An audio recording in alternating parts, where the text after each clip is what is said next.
Welcome to the Soul Science Nutrition Podcast, where you'll discover that when it comes to your health, you're so much more powerful than you've been led to believe.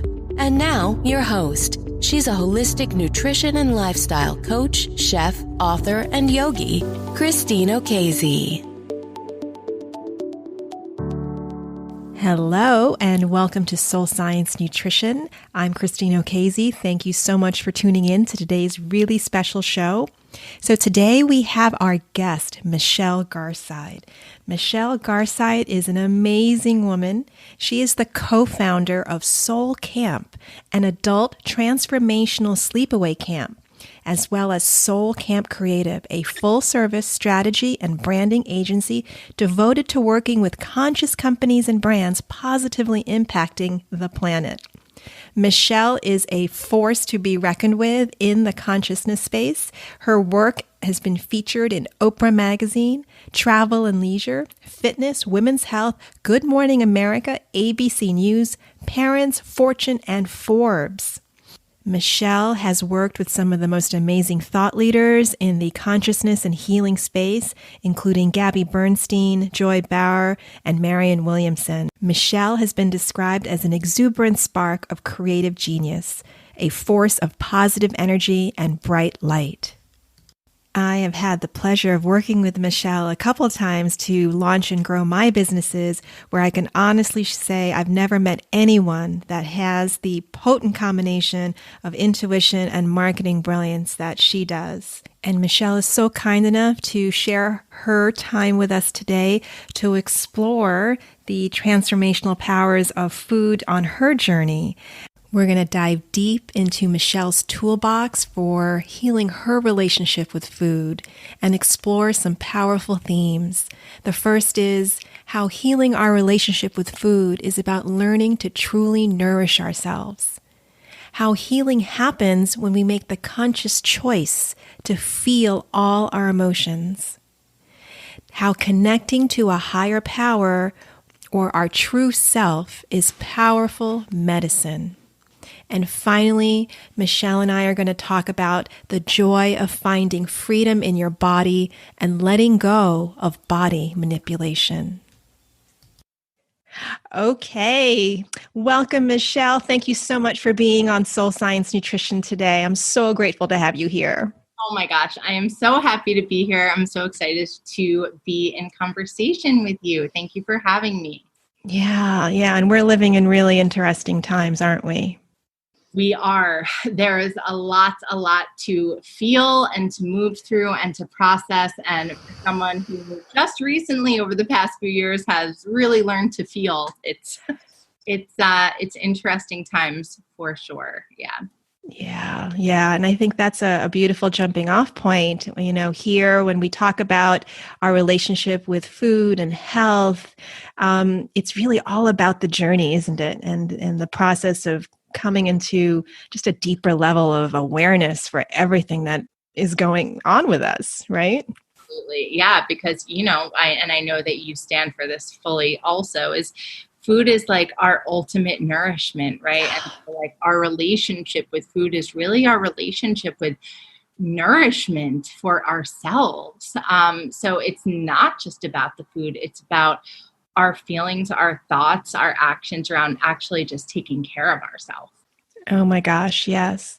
So Michelle, could you tell me about a time in your life when food wasn't so nourishing, when your relationship with food wasn't really nourishing for you?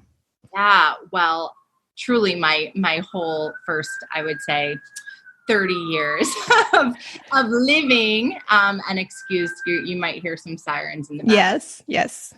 City. But I think I, from a very, very early age, learned how to use food in ways other than nourishment, to numb out, to hide, to feel better when my circumstances made me feel otherwise, using food or restricting food as a way of control. So I think, honestly, from the time I was 8, 9, 10, I really began using food in that way. And then the next 15 years or so was really intense eating disorders. So from restriction and anorexia to swinging to the other side to binge eating and bulimia and everything in between. Throughout high school, throughout college, throughout my first years as a professional, like I really, really hurt myself with and through food. It was my number one tool to hurt. And it's really only been the past, I would say, 10 years that I have truly found healing with food, with my body, with myself. But yeah, when you ask, like, was there a time? It's like, I have an easier time thinking of like, when was there not a time? But yeah, really I would say the first 30 years of my life really was trials and tribulations through using and abusing food in ways other than for nourishment and healing. Yeah, thank you. And what was that like for you emotionally? What was the radio station in your head that, just played on and on that created that relationship? Not enoughness. Not enoughness. I think if I was to put it all in one word, it was, I am not enough. So I am not thin enough. I am not smart enough. I am not pretty enough. I am not worthy enough. I am not enough to be here on the planet. And I needed to find different ways to manipulate that. So if I was thinner, then maybe I would be enough. And then thinner was never, thinner was an ideology, not a number. And I never hit it. So then I would just swing back to numbing out the feelings of not enoughness. So really, if you ask the question of like, what was the radio station was definitely set to like 101.1, not even. Oh my gosh. And let me tell you, that's got pretty high ratings in my world. So unfortunately, right? And listen, and that radio station hasn't gone away, right? Like that radio station still does show itself. I still sometimes realize, oh wow, there's that music playing in the background again.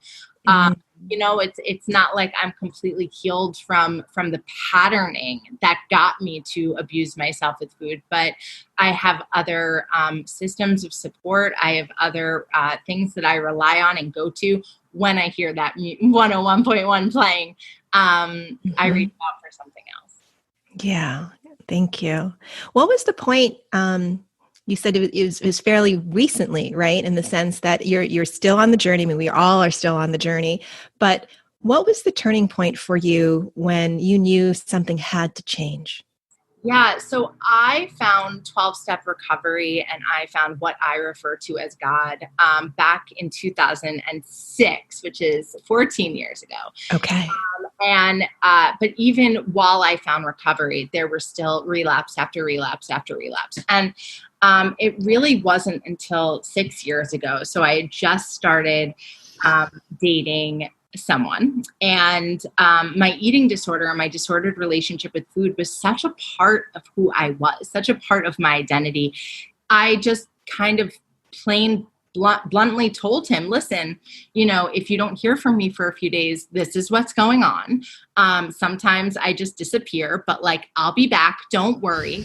Like, just very matter of fact, like, this is part of me, like, take it or leave it. And, and this is just like part of my identity. And he was like, no, that's not okay. I don't feel comfortable falling in love with you and wondering if you're around a toilet bowl, or if you're like, what's going on with you?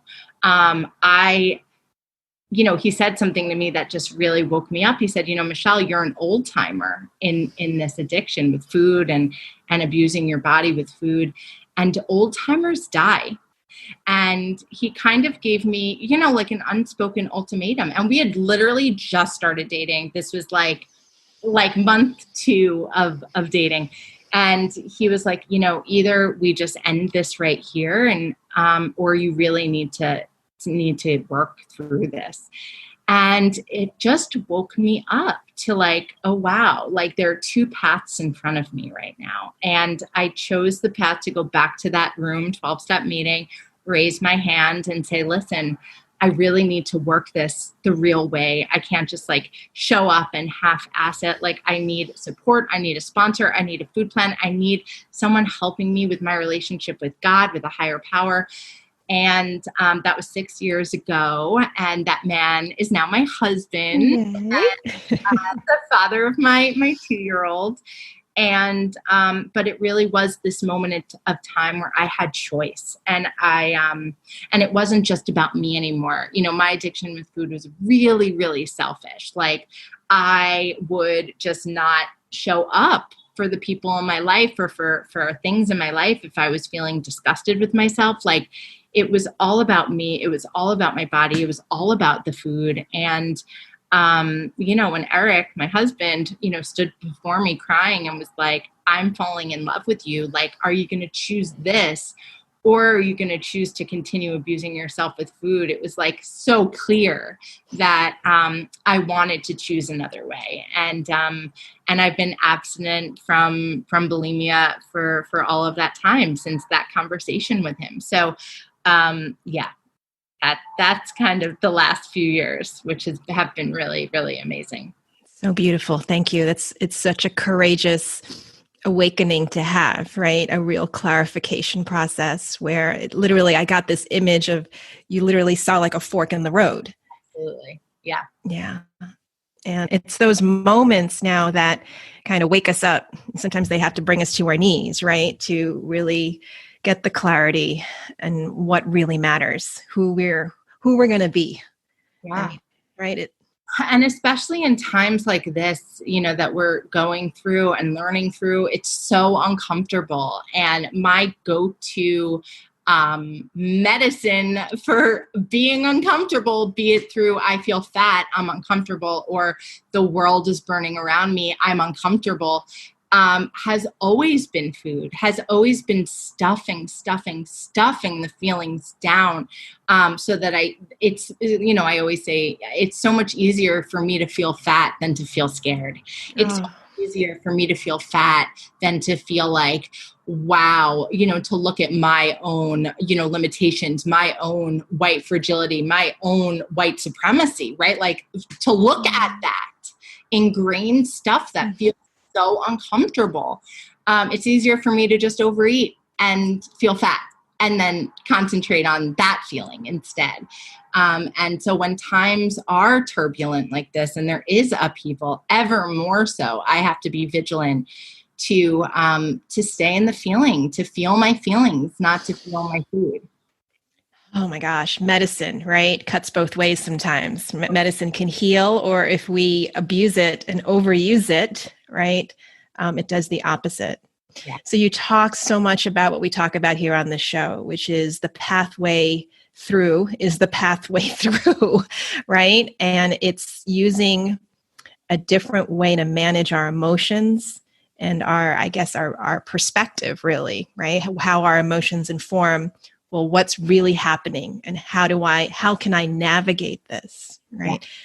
So how do you steer through that these days in these really challenging times where the not enoughness can show up in just really perverse ways, right? Not doing enough, not being enough, should have done more, could have done more. What do I do next? Have to do more, right? How do you quiet that radio station these days? Yeah. Yeah. And like I said, that radio station definitely is still here. You know, I have tools and I have solutions, right, that I didn't have before, and I use them. So first and foremost, I have learned for myself that my shame keeps me sick. So if I am feeling shame about anything, be it about how I'm showing up in the world today, or be it about, you know, me getting an error on a test, whatever it is, keeping that in me is the termites that end up taking the house down, right? It's like little blocks of shame start adding up, and then suddenly the whole infrastructure of the house falls. So first and foremost, I talk about it.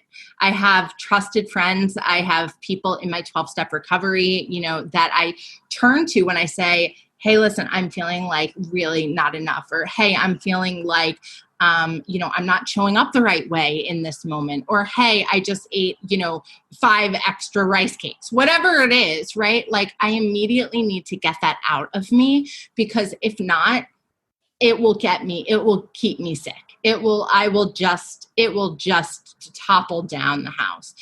So that's first and foremost. Secondly, I have a relationship with God. I, connect with God every single morning. I say, please let me do as you want. Let me, act according to your will, like whatever you want me to say and act and do, like speak through me. So that's really how I begin my day. And then I just really make sure that how I'm feeding myself, not just food, but media, social media, television, like that, I definitely stay aware, and I definitely watch the news, especially right in this moment, but I don't numb myself out with social media. I step away. I take breaks. I go outside. I break it all up so that it's not just me and CNN and constantly consuming, because it could be, I can numb out with anything, right? Be it food, or be it news, or be it Facebook, or be it shopping.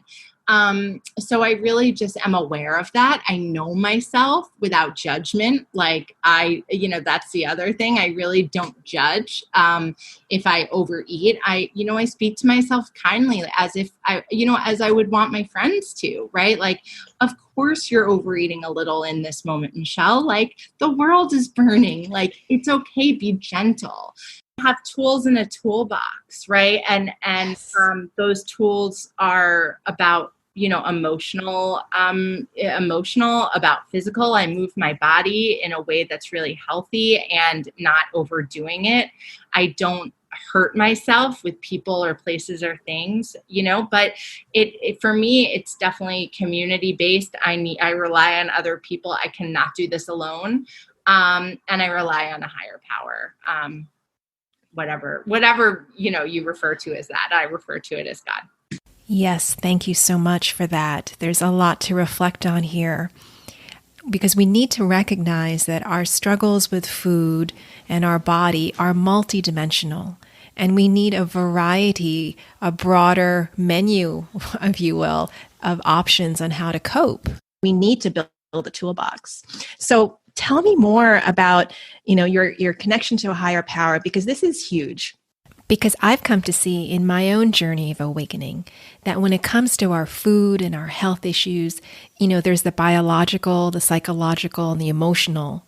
But what I've come to understand is that caring for our soul is also so needed. And spirituality, if you will, like you said, whether you refer to that as God, a belief in a higher power. Well, in my journey, I discovered a sense of wholeness, a sense of connectedness, which was ultimately a feeling of finding a sense of comfort or a haven that never existed before. Yeah. What's the emotion when you sit, I guess you go in your morning, I have the same, go in the morning, I sit down and I just allow and receive. What's that like for you? What washes over you when you give yourself over, if I can say that? For me, it feels like a smile in my heart. It feels like, and I was lucky enough of, I had a mother who really instilled a sense of there is more than just us from a very, very early age. So, and not with regards to what the church says or what the temple says, but more so, what do you think, Michelle? What does God, feel like and look like to you? I remember drawing pictures of what God was and, reading books about just, it was from forever. I always, and I know now that that's rare. I thought everyone just had that, but it's very rare. But I had that sense of God loves me from a very, very early age. And I get to create whatever that feeling. And it's morphed over the years. When I was younger, it was like a man in a cloud, then it was nature, then it was, bubbles of bliss. And now more than anything, it's really just an energy of acceptance, an energy of everlasting support. Like nothing is too small for me to turn over. Nothing is too selfish for me to ask for help with. Like anytime I need to feel, the love of something greater than myself, like I really can just close my eyes and ask to feel it. Like and for me, it's like, are you, throughout the day, I'm like, are you there? Like, I feel that. I say that to myself, like, are you there? Are you there? Are you there? And then I feel almost like a warm fire in my belly. It's like this sign that like, yes, I'm always here, Michelle. I'm in you, Michelle. Like there's no separation, Michelle. But I forget. I'm a forgetter. So every single morning I do that practice just to remember, like, oh yeah, God's there. Because over the 30 years that I hurt myself with food, God was there for me. I just never turned it on, never turned it over. So yeah, now that's just like a conscious thing that I do to remember because I forget every day. Thank you. Yeah, I call it spiritual amnesia, right? It's like we just need to kind of plug in and, go inside, right? Because it can be a lot harder to navigate when you don't have that place of kind of that foundation.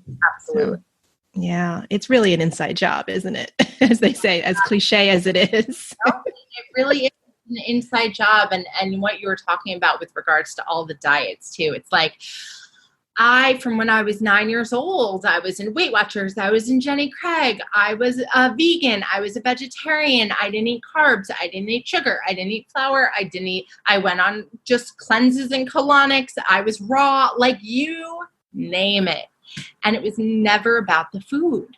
It was never about the food. It was about why I was using the food. And for me. And why I wanted to hurt myself with food and what I was numbing out from. And once I was able to deal with what was underneath that, I mean, everything changed, everything shifted. Yes. I know that we've talked in the past about, there's therapy and, there's reading lots of books and, reciting affirmations. And how do you move forward? Because it's one thing to understand, oh, okay, it's the household I grew up in and it was this and that. How do you move forward? Because that's what we really want to know, right?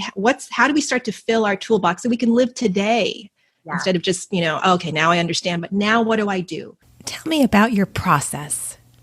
Again, that turning point, because I have been in therapy since I was 7, right? So my parents are therapists and like it is ever present. But excuse me, for me, I think when that day came with Eric, saying you really need to do this, you can't just show up for support meetings and then like go your merry way.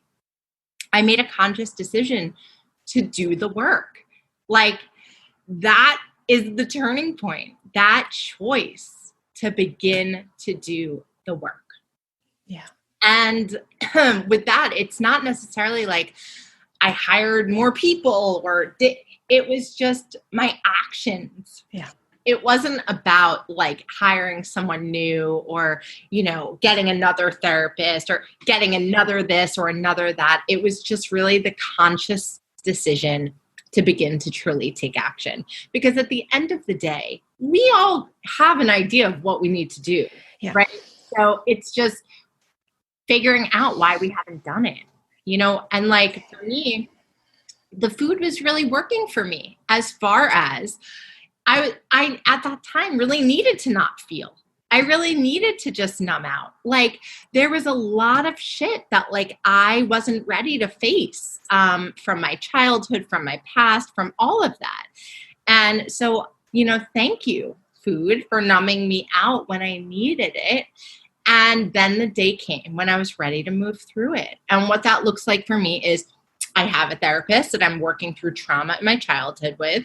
I have support from my 12-step meeting to hold me accountable. And I have a nutritionist that that is basically just like, here, Michelle, here's your food plan. This is what you eat. And because it's not about food, right? Like, it's like plain and simple, but it's really about everything else, right? Like, it's really about why did I go so many years without wanting to nourish myself? why, was I looking to numb out with food and other things, and really choosing to move through that. Thank you. Choice. Right. And it's making the unconscious, conscious, right? And really, I love when you say, I made the decision to feel. Oh, yes. And it's hard. And I understand why I didn't want to for so long. Especially right now. Right now. Oh my God, talking like if I was not in recovery right now, if I would be ordering pizza after pizza after pizza. I would be drinking every day. I'm sober also. I would be, it's so hard. It's so hard to show up for your life. It's hard.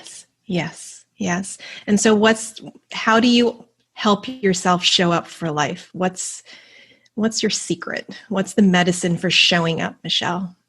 That's not about me. Like for me, it's like, I want to be a mom. I want to be a good mom to my son.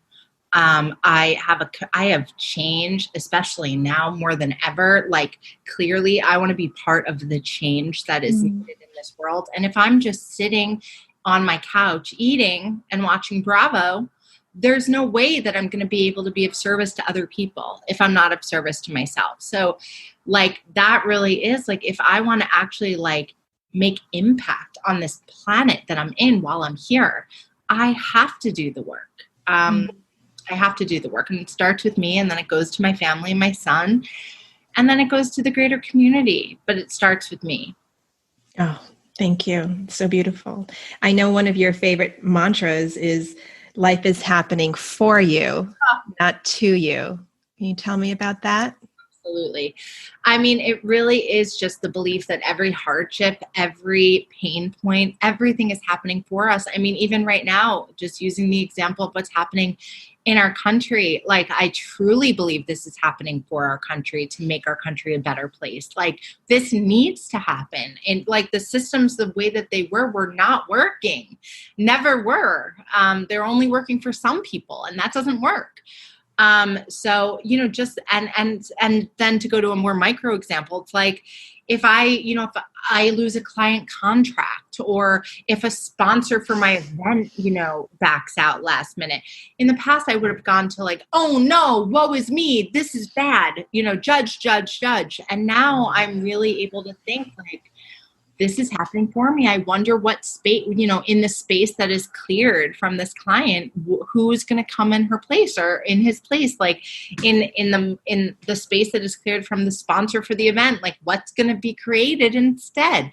Like really able to not take hardship personally, even if it's personal, and like really begin to believe that like life is supportive for you. If you're able to see it that way. If you're able to see it that way. Yeah, I get it. So when it comes to, there's a lot of forgiveness, I think, that happens. You said I'm so grateful for my journey with food. I'm so grateful I had food as my comfort, as my source of comfort. It's what I needed at the time. What would you say to someone who says, I'm having a really hard time, like just forgiving myself for all the things that happen? I just, I really hurt myself. I've been down the wrong path over and over again. How do you get to a point where you can acknowledge, just as you said, that everything is there happening for you?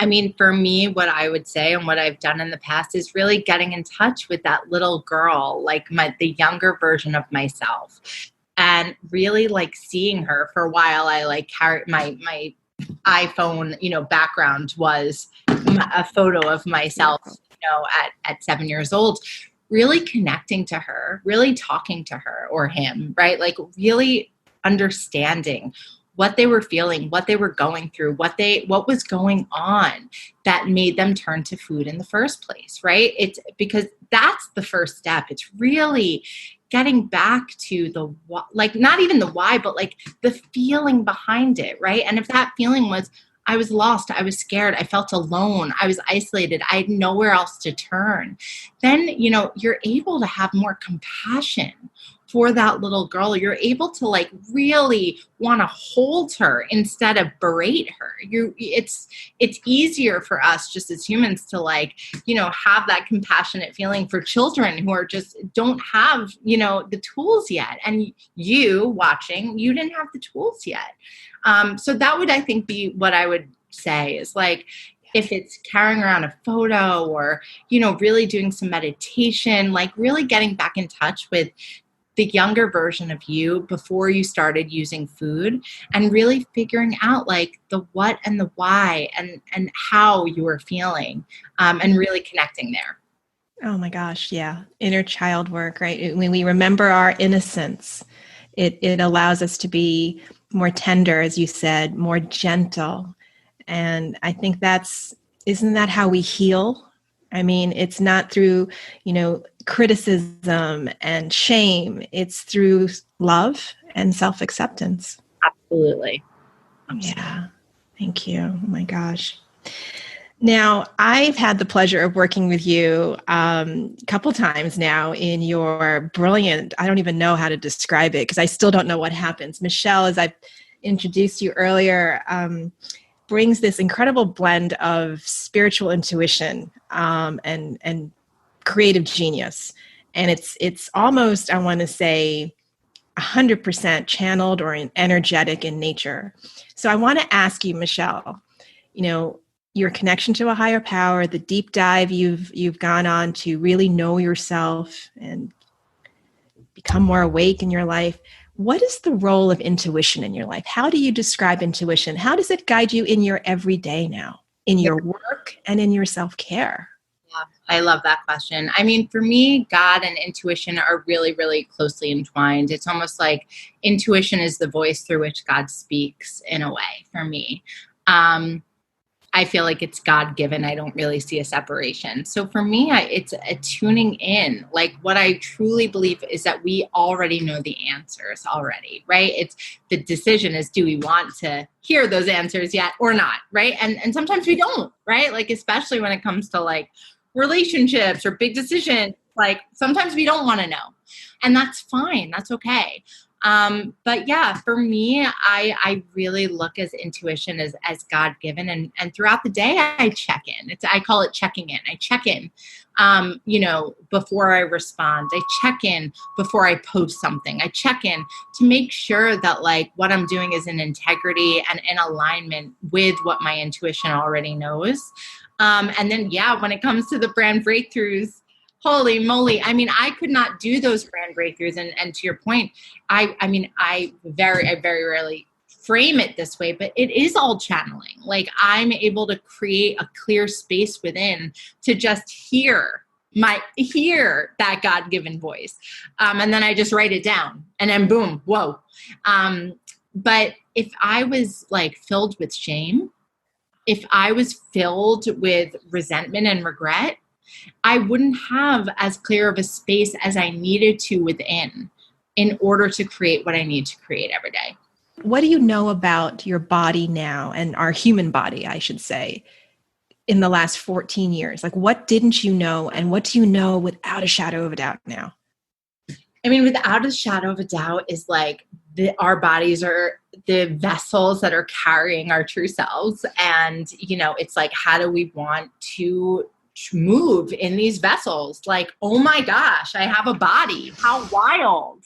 Like, I want to be able to move. I want to be able to run around. I want, not because, oh, look at me, but like, this is a brief moment in time that I get to be in this body. Like, let me have the time of my life. Let me be in a healthy body for this moment. I also believe that our bodies are meant to move. I really, in the past, only, looked at movement as a weight loss, initiative. And I really don't anymore. It's, I think our bodies are meant to flex, are meant to move, are meant to, we have to. And that's something I definitely know without a shadow of a doubt too. So reframing what food means to you requires us to reframe how we see our bodies and what they're really all about, right? Absolutely. So the movement piece, I know that you did something fascinating in your journey that combined, movement, physical movement with a lot of mind, body, affirmation work and NLP work. And so how do you move your body today? Like, how much of that is part of your go-to in your toolbox? Today, definitely part of my toolbox. I mean, in quarantine, I got a Peloton. So, wow. I'm able to be on the bike once a day for 30 to 45 minutes, like not crazy, but be moving my body. I also do dance parties with my son, which is, a newer way of me to feel free in my body and totally not attached to weight loss or body manipulation. It's really just a freedom. It's hard for me right now to do yoga just because I'm in a small New York City apartment and my son is literally like on me. But that's definitely part, I love yoga. I love hot yoga. And it's really, my relationship with movement has morphed. Like back in the day, I was going to 90-minute Bikram classes every single day, not for the freedom that I felt, for something else, and it really has taken me a while to figure out like what feels nourishing as opposed to manipulating. I love the distinction. Yeah. Manipulating, fixing, right? There's so much that goes on with, again, the programming that says I have to be a certain way, move my body a certain way. It's soul killing. And speaking of soul, you have this amazing, brand and service platform built around nourishing our soul of all things. Tell me about that. What does that mean? How did that come about? And how would you say we need to pay attention to our soul? Why is our soul important? I mean, our soul is who we are, right? Our bodies are what we're in. And our soul knows the way, like our soul already knows that intuition that it's like, follow the voice of your soul. It definitely knows where you're going, and what you're wanting and what you're needing. So I have two sides of my businesses. One is Soul Camp Creative, which is the branding agency strategy for people like you, which I'm so lucky and grateful that I get to do that work and really just help elevate and create brands and websites and logos and all of that for people who are just changing the world and helping people change their lives. So that's beautiful. And then we have Soul Camp, which is our huge mind, body, spirit, wellness, personal development, sleepaway camp for adults. And we bring in, top instructors and all things from movement to meditation to anything, right? And then it's like at a kids camp. So for 4 days, 4 nights, we're like doing transformation on trampolines and the lake. And like, it's like the most fun time ever. And we created that, me and my business partner, Allie, because we freaking love camp. We love camp. We went to camp, our entire childhood. It like completely, made us who we are. And, the community that is created in a space like that, when it's not about who you are or what you do, but it's about who you are and what you do, in a totally different way. And then bringing together all of our favorite spiritual, teachers and friends. It was like a smorgasbord. It was the thought process was like, we love camp. We love spirituality. Could we create the camp of our dreams? Like, that's how this started. It was never like a business plan, or it was just like, wow, that would be so freaking fun. And then 150 people showed up. And then the next year, 300 people showed up. And so then we're like, oh, wait, this is a business. Holy moly. But talk about following your bliss, following your joy, following the ease. Like, it was just so soul guided, intuition guided. Like, it was just yes, yes, yes, loud, vibrant yeses every step of the way. And we followed that until it didn't feel that way. And then we paused, right? So we really, really, follow as a company this, mindset of we do not force, we let things happen. We do not force them to happen. So when things were feeling like, weird, wrong, we followed that. And thank God we would have had to close our camp this year because of coronavirus. So yeah. So yeah, we definitely follow our intuition absolutely when it comes to our business as well.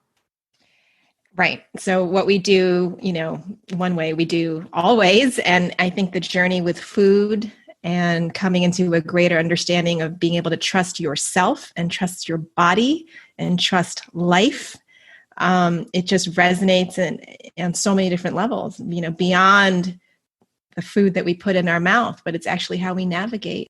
Because so much of the diet industry is about push and manipulation and force and, kind of single pointed focus and, live above the neck and all of that stuff. And it's what blocks the healing that really needs to happen in our lives. Right? Absolutely. Yeah. So ease and flow. Flow and nourishment. Nourishment on all levels. Thank you so much. Okay, Michelle. Well, I'm going to ask you just one last question. We are in a really challenging time. What's the radio station we need to tune into? The radio station I think we need to turn into now is called Pray and Move Your Feet.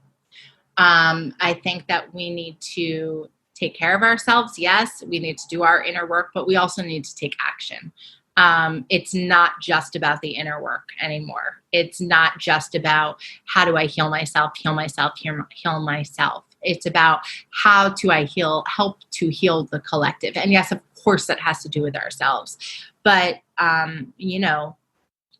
there's a fire going on, and either, by us stepping back, we're just letting it burn. And I think that, pray and move your feet is where we need to be. We need to be praying. We need to be turning into God or intuition or nature or universe or whatever.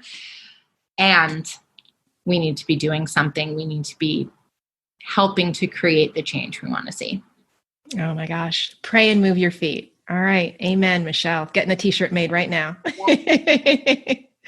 All right, Michelle. Well, all so much love and blessings to you and your amazing family. And thank you again for sharing your wisdom and your story with us. Thank you for having me. It was a blast. All right, Michelle. Blessings. Take care.